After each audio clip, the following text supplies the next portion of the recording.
12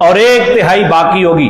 حضرت کعب بن مالک رضی اللہ عنہ خود بیان کرتے ہیں کہ ہم اپنے پڑاؤ میں اپنے لوگوں کے ساتھ اپنے اپنے خیموں میں رات کے ابتدائی حصے میں لیٹ گئے، اور جب رات کا آخری حصہ آیا، آخری تہائی آئی، جس کے گھڑی کا ہمیں انتظار تھا، ہم ایک ایک کر کے، دو دو کر کے اپنے بستروں سے اٹھے، اور خود بیان کرتے ہیں اس طرح ہم باہر آئے بستروں سے جس طرح چڑیا گھونسلے سے باہر نکلتی ہے، اور ہم اپنے بستروں کو چھوڑ کر دو دو، تین تین اور ایک ایک کر کے، اور عقبہ کی وادی کے اندر جہاں بیعت ثانیہ ہونی تھی وہاں پہنچے۔ تو یہ 70 سے زیادہ نفوس اور 2 عورتیں یہ جب وہاں پہنچے، اس کے بعد جناب رسول اللہ صلی اللہ علیہ وسلم تشریف لائے، اور آپ کے پاس ساتھ حضرت عباس تھے۔ دوسری روایت میں آتا ہے کہ آپ پہلے سے انتظار کر رہے تھے، حضرت عباس آپ کے ساتھ تھے۔ حضرت ابو بکر رضی اللہ عنہ کو حضرت عباس نے کہا آپ اس سرے کے اوپر پہرا دیں، اور حضرت علی المرتضیٰ رضی اللہ عنہ کو حضرت عباس نے کہا کہ آپ اس سرے پر گھاٹی کے اس سرے کے اوپر پہرا دیں۔ اور حضرت عباس ابھی تک مسلمان کب ہوئے؟ جن کو پتا ہے وہ تو بولیں، کب ہوئے؟ فتح مکہ کے دن حضرت عباس مسلمان ہوئے۔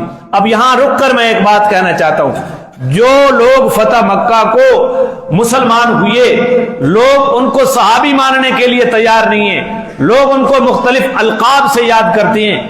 ہاں، یہ بات ہمارے عقائد کا حصہ ہے، جو لوگ فتح مکہ کے بعد ایمان لائے اور جو لوگ فتح مکہ سے پہلے ایمان لائے، دونوں کے درجات کے اندر تو بہت بڑا فرق ہے، فضیلت کے اندر بہت بڑا فرق ہے، لیکن فتح مکہ کے بعد ایمان لانے والے بھی صحابی ہیں، اور فتح مکہ سے پہلے ایمان لانے والے کیا ہیں؟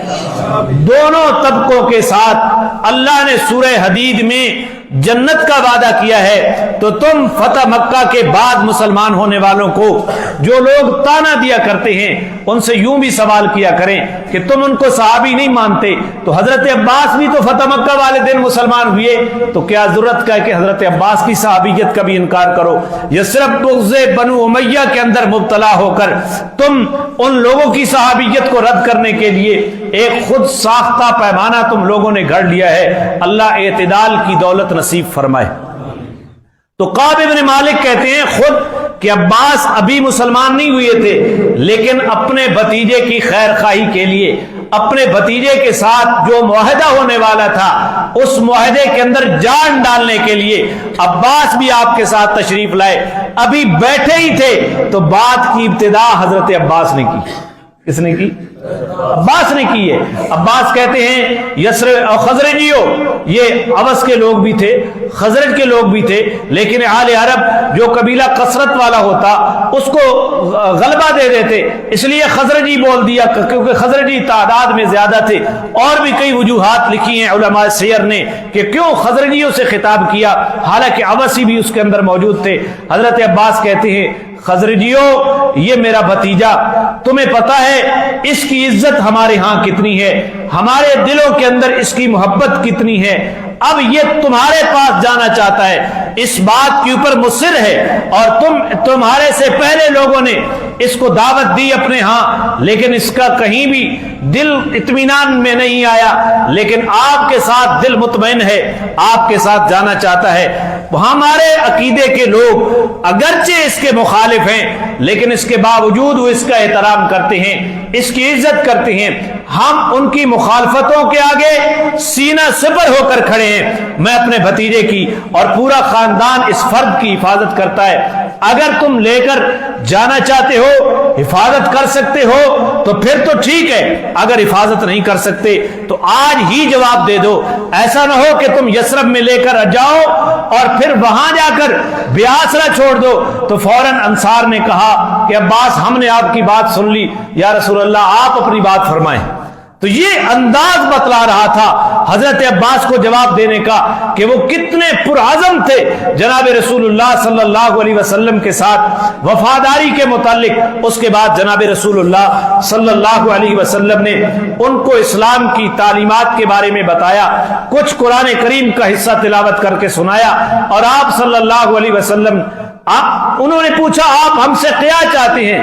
میرے نبی نے فرمایا میں اللہ کے لیے یہ چاہتا ہوں کہ ایک اللہ کی عبادت کرو، اللہ کی عبادت میں کسی کو شریک، اور ہر نبی کی یہ پہلی دعوت ہے لا الہ اللہ کے سوا کوئی مشکل کشا اور حاجت روا نہیں ہے، کوئی معبود اور مسجود نہیں ہے، کوئی نظر و نیاز کے لائق نہیں ہے، کوئی کھوٹی قسمتیں کھڑی کرنے والا نہیں ہے، کوئی کھری قسمتیں کھوٹا کرنے والا نہیں ہے۔ ساری کائنات کی تدبیریں کرنے والا کون ہے؟ ساری کائنات کا رزق دینے والا کون ہے؟ موت و حیات کا مالک کون ہے؟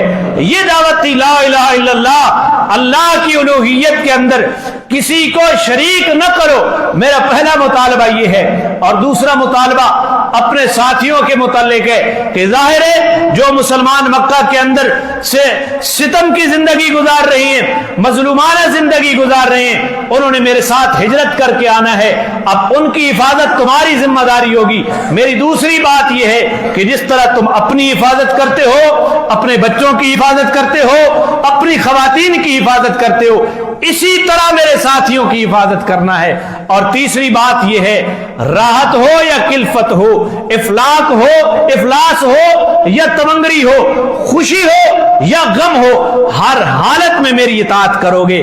یہ تین باتیں کی بیک زبان ہو کر وہ 70 سے زیادہ افراد کہتے ہیں یا رسول اللہ ہمیں یہ ساری شرطیں قبول ہیں، ہم آپ کے ہاتھ کے اوپر بیعت کرنا چاہتے ہیں، ہم آپ کے ہاتھ کے اوپر بیعت کرنا چاہتے ہیں۔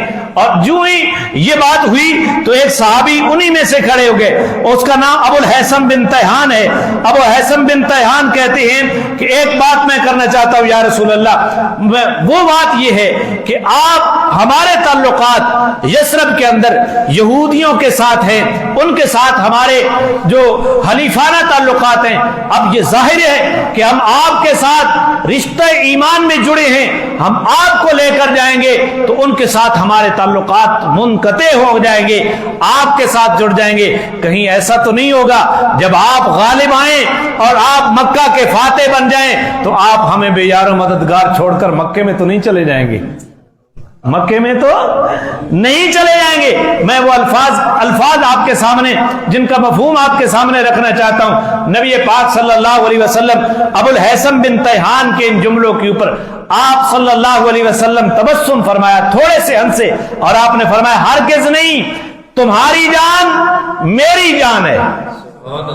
تمہاری جان، یہ کون تھے؟ انصار۔ یہ کون ہے؟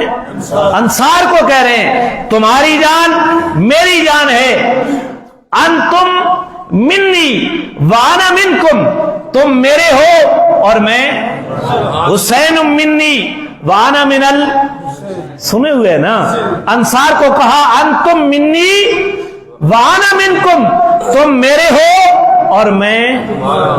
ان 70 سے زیادہ افراد کو وہی الفاظ جناب رسول اللہ صلی اللہ علیہ وسلم فرما رہے ہیں جو جناب سیدنا حسین کے بارے میں فرمائے تھے، لیکن وہ الفاظ ایک طبقے کو یاد ہیں، یہ الفاظ آج تک اس کا تذکرہ نہیں کیا، تو پھر دیانت کہاں جائے گی؟ پوچھ سکتا ہوں نا۔ حسین ہماری آنکھوں کا تاج ہے، ہماری آنکھوں کا سرما ہے، ہمارے سروں کا تاج ہے، جنتی جوانوں کا سردار ہے۔ وہاں ان الفاظ سے جہاں سیدنا حسین کی فضیلت نکل رہی ہے، یہی ان الفاظ سے انصار مدینہ کے ان 70 سے زیادہ افراد کے لیے وہی فضیلت نکل رہی ہے۔ سمجھیے بات کہ تم میرا خون ہو، میں تمہارا خون ہوں، تم میری جان ہو، میں تمہاری جان ہوں، تم میرے ہو، میں تمہارا ہوں۔ جس سے تمہاری جنگ اس سے میری جنگ، جس سے تمہاری سلو اس سے میری سلو، اس سے پھر سن لو، تم میری جان میں تمہاری جان، تم مجھ سے اور میں تم سے، جس سے تمہاری جنگ ہوگی میری بھی اس سے جنگ ہوگی، اور جس سے تمہاری سلو ہوگی اس سے میری بھی سلو ہوگی۔ یہ نہیں ہو سکتا اب میرا مرنا اور جینا یہ اب تمہارے ساتھ ہے، یہ اب تمہارے ساتھ ہے۔ یا رسول اللہ اب بیعت کیجئے۔ بیعت کرنے لگے، اتنے میں انہی انصار میں سے ایک صحابی کھڑے ہو گئے، عباس بن عبادہ رضی اللہ تعالی عنہ۔ یہ کہتے ہیں لوگوں کو، او خزرجیو، او اوس کے لوگوں، تمہیں پتہ ہے کہ جو بیعت آج تم کر رہے ہو، اس بیعت کی حقیقت کو بھی جانتے ہو؟ یہ اس بیعت کو مؤکد کرنے کے لیے، اس پیغام کو اور پختہ کرنے کے لیے عباس بن عبادہ کھڑے ہوئے۔ یہ انصاری صحابی ہیں، یہ اپنے اس 70 سے زیادہ افراد کو مخاطب کر کے کہتے ہیں کہ جس بیعت کے لیے تیار ہو، اس بیعت کا تمہیں پتہ ہے؟ یہ بیعت کرنا سمجھ لو کہ عرب اور عجم کے ساتھ دشمنی مول لینا ہے۔ عرب اور عجم کے ساتھ دشمنی مول لینا ہے۔ اگر آگے چل کر تم مصائب اور شدائد سے گھبرا کر حضور کا ساتھ چھوڑ دو تو یہ اخروی اور دنوی بھی ذلت ہوگی، لہذا بہتر یہ ہے کہ آپ کو اپنے ساتھ نہ لے کر جاؤ، اپنے ساتھ نہ لے کر جاؤ، اور اگر لے کر جا سکتے ہو تو پھر مصائب اور تکالیفیں اور ان جنگوں کی کوئی پرواہ نہ کرو، دنیا میں بھی کامیاب ہو جاؤ گے، آخرت میں بھی۔ حضور نے پھر ہاتھ بڑھایا بیعت کرنے کے لیے۔ جب ہاتھ بڑھایا، حضرت جابر کہتے ہیں کہ حضرت اسعد ابن زرارہ نے ہاتھ پکڑ لیا نبی پاک کا۔ یہ وہ پہلا یسروی ہے جس کے گھر میں جناب رسول اللہ کا بھیجا ہوا معلم مصعب بن عمیر رضی اللہ تعالیٰ عنہ جایا کرتے تھے۔ یہ وہی اسد ابن زرارہ ہے جو بنی عبد اشہل کے محلے میں، بنی ظفر کے محلے میں مصعب بن عمیر کو لے کر گیا اور وہاں تانے سنے، اور پھر اس کے بعد مصعب بن عمیر کی وہ بصیرت اندوز دعوت اس انداز میں سامنے آئی کہ سعد ابن معاذ بھی مسلمان ہو گیا، اسید ابن حضیر بھی مسلمان ہو گیا۔ یہی اسد ابن زرارہ رسول اللہ کا ہاتھ تھام کر، میں ان جملوں کا ترجمہ پڑھنا چاہتا ہوں، آپ صلی اللہ علیہ وسلم کا ہاتھ تھام کر پھر کہتا ہے، اور لوگوں بیعت تو کر رہے ہو، ہم نے اتنا لمبا سفر کیا ہے، اونٹوں کے کلیجے مار دیے ہیں، آج جس یقین کے ساتھ کہ آپ صلی اللہ علیہ وسلم اللہ کے آخری نبی ہیں، ہم اتنا سفر کر کے آپ کی زیارت کے لیے آئے ہیں، اور ان کو لے جانے کا مطلب پورے عرب کے ساتھ دشمنی ہے، ان کو لے جانے کا مطلب اپنے سرداروں کو قتل کروانا ہے، ان کو لے جانے کا مطلب تلواروں کی مار ہے، لہذا یہ سب کچھ کر سکتے ہو تو کر چلو، حضور کے ہاتھ کے اوپر بیعت کرو اور آپ کے لے جاؤ، تو پھر اجر اللہ کے ذمہ ہے، اور اگر تمہیں اپنی جان عزیز ہے تو پھر ابھی سے حضور کو چھیڑ دو اور حضور کو ساتھ لے کر نہ جاؤ، یہ زیادہ اللہ کے ہاں قابل قبول عذر ہوگا بنسبت اس کے کہ لے جاؤ اور پھر تم شدائد کا مقابلہ نہ کر سکو۔ اسد ابن زرارہ کو ان 70 سے زیادہ افراد نے بیعت زبان ہو کر کہا، اسد ابن زرارہ ہاتھ ہٹا لے حضور کے ہاتھ سے، ہم آپ کے ہاتھ کے اوپر بیعت کرنا چاہتے ہیں، ہم جس طرح اپنی حفاظت کرتے ہیں حضور کی حفاظت اس طرح کریں گے، جس طرح اپنی عورتوں کی حفاظت کرتے ہیں حضور کی حفاظت اسی طرح کریں گے، جس طرح اپنے بچوں کی حفاظت کرتے ہیں اسی طرح جناب رسول اللہ کی حفاظت کرتے ہیں۔ اس کے بعد تمام نے جناب رسول اللہ کے ہاتھ کے اوپر بیعت کر لی۔ آپ کے ہاتھ کے اوپر کیا کر لی؟ یہ رات کا کون سا واقعہ، کون سا وقت ہے؟ آخری تہائی ہے رات کی، لوگ خیموں میں سوئے ہوئے ہیں اور یہ رسول اللہ کی محبت میں، آپ کی زیارت کے شوق میں بیٹھے ہیں، جناب رسول اللہ صلی اللہ علیہ وسلم کے انتظار میں آپ کے ساتھ بیعت کر رہے ہیں۔ اب یہ بیعت مکمل ہو گئی، اس کے بعد حضور علیہ الصلوۃ والسلام نے فرمایا، موسیٰ علیہ السلام نے 12 نقیب بنائے تھے، ہر قبیلے کا ایک سردار بنایا تھا جناب موسیٰ علیہ السلام نے، اس سردار کے ذمہ تھا اپنے قبیلے کو سنبھالنا۔ میرے پاس جبریل ابھی موجود ہیں، جبریل جس کے بارے میں اشارہ کرے گا میں اس کو اپنے قبیلے کا سردار بناتا چلا جاؤں گا۔ ملاقات ہی پہلی ہے، جبریل نہیں بتانا تھا تو جبریل بتا رہے، آپ نے 12 آدمیوں کو بطور نقیب، بطور امیر بنایا، اور آپ نے فرمایا میں اپنے ساتھیوں کا کفیل ہوں گا اور تم 12 آدمی اپنے اپنے قبیلے کے کفیل ہوگے۔ کس طرح ریاست مدینہ کی بنیاد منظم طریقے سے جناب رسول اللہ صلی اللہ علیہ وسلم رکھ رہے ہیں۔ یاد رکھو، یہ دین انفرادی نہیں ہے، یہ اجتماعی چیز ہے، اور اس میں اجتماعیت کو ہی عامیت ہوتی ہے، انفرادیت کو ہرگز عامیت نہیں ہوتی۔ ان چیزوں سے اصول نکل رہے ہیں اپنی زندگی کے لیے، وہ اصول الاپ لیں، کامیابی تمہارے قدموں کو چومے گی۔ اگر انفرادیت کی ڈگڈگی بجاؤ گے تو پھر شخصیت ہی رہ جائے گی، اور شخصیت نظریات کی عکاسی، نظریات صحیح طریقے سے پھر اجاگر نہیں ہوا کرتے، لوگ شخصیت پرستی ہو جایا کرتے ہیں۔ ہاں نظریات کے لیے شخصیت کا ہونا بھی ضروری ہے، لیکن شخصیت کے لیے نظریات کا ہونا بھی، یہ دونوں چیزیں لازم اور ملزوم ہیں۔ آپ صلی اللہ علیہ وسلم نے 12 نقیب بنائے، اور آپ نے فرمایا جبریل کے اشارے سے بناؤں گا، تم یہ نہ کہہ سکو کہ مجھے نقیب نہیں بنایا گیا، مجھے امیر نہیں بنایا گیا، فلاں کو امیر بنایا گیا۔ تو یہ حضرت کعب بن مالک کہتے ہیں ہم سارے تو پہلے مسلمان ہو چکے تھے، ایک ہمارا سردار ابو جابر عبداللہ بن عمر حبیب خیر ہے، تسی میرے دیر تک ہو، عبداللہ بن عمر بن حزام وہ سردار تھا، ابھی تک کافر تھا، اس کو ہم نے بتایا سلیم الفطرت تھا، آج اللہ کے آخری نبی سے رات کے آخری وقت میں ملاقات ہونی ہے، ان کی یہ دعوت ہے، ہم نے ان کے سامنے دعوت رکھی، انہوں نے اسلام قبول کر لیا، وہ بھی ہمارے ساتھ آ گئے۔ آپ صلی اللہ علیہ وسلم نے ان کو بھی نقیب بنایا۔ بندے کتنے تھے؟ کتنے؟ 70 سے زائد۔ ابن جوزی کے مطابق 88 افراد تھے، لیکن ان کے امیر کتنے بنائے جا رہے ہیں؟ 12 آدمیوں کی کمیٹی بنائی جا رہی ہے، ہر قبیلے کا ایک نقیب ہوگا، پھر یہ مل کر 12 افراد ہوں گے۔ میرے ساتھ جو مہاجرین مدینہ مکہ سے ہجرت کر کے یثرب میں آئیں گے، میں ان کا نقیب ہوں گا، میں ان کا کفیل ہوں گا، تم اپنے اپنے قبیلے کے کفیل ہوں گے۔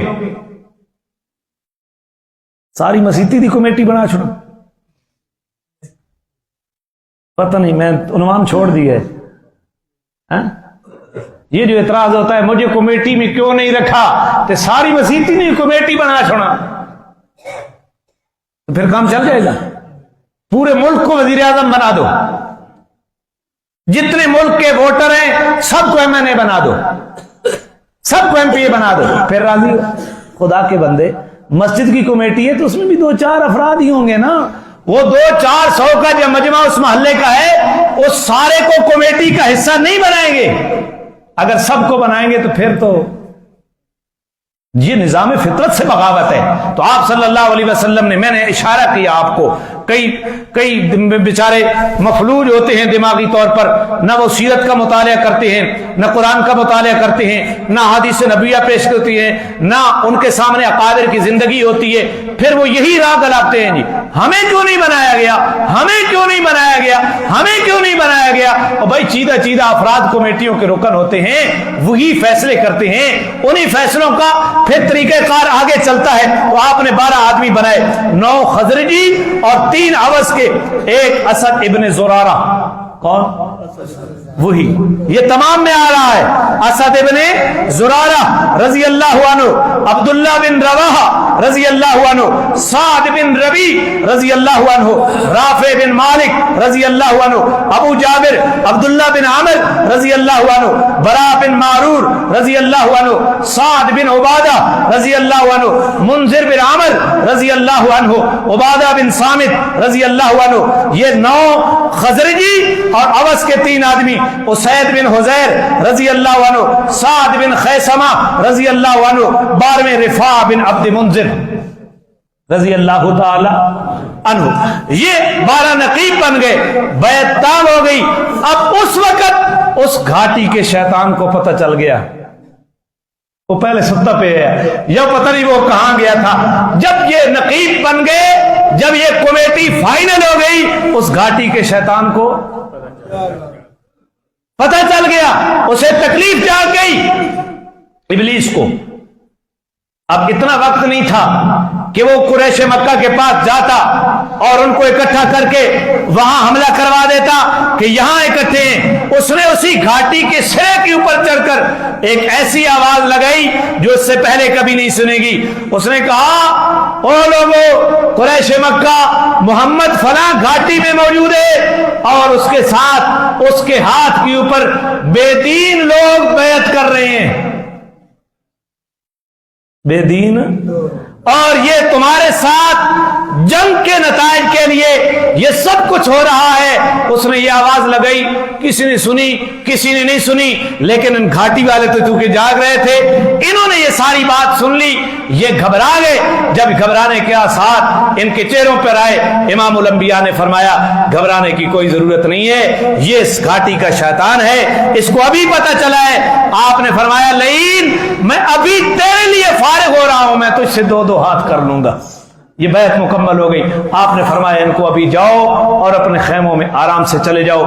اور یہ سارے آدمی پھر چپ چپا کر چلے گئے. اب صبح ہوئی, کسی نے وہ اعلان سن لیا, قریش مکہ کے پتہ چلا, سرداروں کو پتہ چلا کہ اس طرح کی بیعت ہوئی ہے. وہ لوگ ایک وفد بن کر سیخ پا ہو کر خزرجیوں اور عبسیوں کے خیموں کے اندر گئے, اور وہ 400 سے زیادہ تو مشرک تھے, یہ 72 یا 88 آدمی مسلمان تھے, یہ بھی وہاں موجود ہیں. صبح کا وقت ہے. قریش مکہ کے سرداروں نے کہا تم ہمارے ساتھ کیا کرنا چاہتے ہو؟ تم ہمارے صاحب کو لے کر اپنے شہر میں جانا چاہتے ہو, تم نے رات کو اس کے ہاتھ کے اوپر بیعت کی ہے اور تم ہمارے ساتھ جنگ کرنا چاہتے ہو. ہم کسی سے بھی جنگ سے نہیں کتراتے, لیکن تمہارے احترام کی وجہ سے تم سے جنگ نہیں چاہتے. اب انہیں کیا پتا کہ رات کو کیا ہوا؟ انہوں نے قسمیں اٹھائیں. قسمیں کوئی ایسی بات نہیں, کسی نے بیعت نہیں کی محمد کے ہاتھ کے اوپر. من کتم سرہ فقد نجا او کما قال علیہ الصلوۃ والسلام, جس نے اپنا راز چھپایا وہی کامیاب ہو گیا. جی اتنے راز دی حالت ہے بھائی تین دسینا پہ اگا نہ دس اس اگو کہیں آ کر تاں دسینا پہ اجے کمیٹی میں سیٹی بیٹھی ہونی اے جلے اتھو نکلنے تو لوگ فیصلے انہوں پہلے دسینے پہ. المجالس بالامانہ 88 آدمی ہیں, یا دوسری روایت کے اندر 75 آدمی ہیں, لیکن راز فاش انہوں نے قسمیں اٹھائیں. عبداللہ بن ابی بن سلول, یہ بعد میں رئیس المنافقین بنا, یہ سردار تھا خزرجیوں کا, اس کا تاج تیار ہو رہا تھا, اس کو مدینے کا بادشاہ بنانے کے لیے ساری تیاریاں مکمل تھیں. قریش مکہ اس کے ساتھ گئے. عبداللہ بن ابی نے کہا کہ ایسی کوئی بات نہیں, میں تمہیں حلف دے کر کہتا ہوں, اور اگر ہوتی تو میری قوم مجھ سے ضرور مشورہ کرتی, مجھ سے. اور یثرب میں بھی کوئی ایسی بات نہیں ہوئی, لہذا ان کو تسلی ہو گئی. اور ادھر یہ قافلے چل پڑے حج کرنے کے بعد واپس یثرب کی طرف. ادھر قریش مکہ کو یقین ہو گیا کہ بیعت تو ہوئی, حضور کو لے جانے کی بیعت تو ہوئی. اب انہوں نے ان کا تعاقب کیا, یہ سارے قافلے نکل گئے. حضرت سعد بن عبادہ رضی اللہ تعالی عنہ, یہ اور ایک اور صحابی وہ ہاتھ آ گئے. دوسرے صحابی تو بھاگ گئے, لیکن حضرت سعد بن عبادہ ہاتھ آ گئے. ان کو پیچھے باندھ لیا اور انہیں کے اونٹ کے پالان کے ساتھ رسی سے ان کو کس لیا, ان کے بالوں کو کھیڑا, ان کو تھپڑ مارے اور مکے لے کر آئے. اور مکے میں جب آئے تو مطعم بن ابی عدی, اس کا تجارتی قافلہ یثرب سے گزرتا تو سعد بن عبادہ کی پناہ میں گزرتا تھا. تو مطعم بن ابی عدی نے کہا ظالموں کیا کر رہے ہو, یہ تو ہمارے قافلوں کو روک دے گا. تو سعد بن عبادہ کی رہائی ہوئی. ادھر وہ قافلہ رستے میں رکا ہوا تھا کہ سعد بن عبادہ کو پکڑ لیا لے گیا ہے, ہمیں واپس قریش کے اوپر حملہ کر دینا چاہیے. اتنے میں دیکھا تو سعد بن عبادہ بھی آ رہے ہیں, سعد بن عبادہ بھی آ رہے ہیں. یہ بیعت کی تکمیل ہو گئی. یہ وہ بیعت ثانیہ ہے جو بڑے جمرہ کے پاس بیعت عقبہ ثانیہ, یہ بیعت ہوئی جناب رسول اللہ صلی اللہ علیہ وسلم کے ساتھوں, اور قریش بھی ناکام ہوئے اور وہ لوگ بھی ناکام ہوئے. جناب رسول اللہ صلی اللہ علیہ وسلم نے جتنے مرد تھے ان سے تو بیعت لی ہاتھ کے اوپر ہاتھ رکھ کر, لیکن عورتوں کے ساتھ آپ نے بیعت ہاتھ پر ہاتھ رکھ کے بیعت. میں وہ روایت آپ کے سامنے رکھ دیتا ہوں. حضرت عائشہ رضی اللہ تعالی عنہا فرماتی ہیں کہ رسول اللہ صلی اللہ علیہ وسلم ان عورتوں کا جو ہجرت کر کے آئیں ان کا اس آیت سے امتحان فرماتے. وہ جو آیت پیچھے گزری ہے, جو عورت شرائط کو قبول کرتی, اس آیت میں مذکور ہیں, اس کو بیعت فرماتے اور یہ ارشاد فرماتے کہ میں نے تجھ کو کلام سے بیعت کر لیا, خدا کی قسم آپ کے دست مبارک نے بیعت کرتے وقت کسی عورت کے ہاتھ کو مس نہیں کیا, ماز زبانی ارشاد سے بیعت فرمایا. انہیں پیر دے کے حال ہے جڑے جڑیاں کو گھٹ پہنے، پھر بھی تم ان مرشد کامل کہتے ہو۔ امام الانبیاء امت کے باپ ہے، لیکن جناب رسول اللہ نے کبھی کسی عورت کو مس، آپ نے زبانی طور پر ان کو بیعت کیا۔ بیعت ہوتی کیا ہے؟ بیعت یہ ہوتی ہے انتہائی رضا کے ساتھ، خوشی کے ساتھ، جنت کے معاوضے میں اللہ کے ہاتھوں اپنی جان اور مال فدا کر دینے کا معاہدہ۔ اس کا نام کیا ہے؟ خوشی سے جنت کے عوض اپنے رب کے ہاتھوں اپنی جان اور مال فدا کر دینے کا نام کیا ہے؟ بیعت۔ جناب رسول اللہ صلی اللہ علیہ وسلم کے مبارک ہاتھوں کے اوپر یہ بیعت کی تکمیل ہوئی۔ اس کے بعد صحابہ کرام ایک ایک کر کے، دو دو کر کے یثرب کی طرف ہجرت کرتے چلے جائے۔ پھر جناب رسول اللہ صلی اللہ علیہ وسلم خود بھی ہجرت کر کے مدینہ میں تشریف لے آئے۔ وہ سارے واقعات انشاءاللہ اگلے جمعے سے بیان ہوں گے، لیکن آپ سے التماس ہے کہ آپ 1 بجے آیا کریں۔ ویسے تو سیرت پڑھنے کی توفیق نہیں ہوتی، تو یہ جو قسط وار تھوڑا تھوڑا عنوان، یہ 5 6 7 8 صفحے بیان ہوتے ہیں جو سیرت کی کتابوں سے، تو اس موقع سے تو فائدہ اٹھائیں۔ کون کون 1 بجے آئے گا؟ کوشش کریں گے نا انشاءاللہ۔ اس کے لیے کچھ تقاضے اور ہیں، بس میں نے پھر جنازہ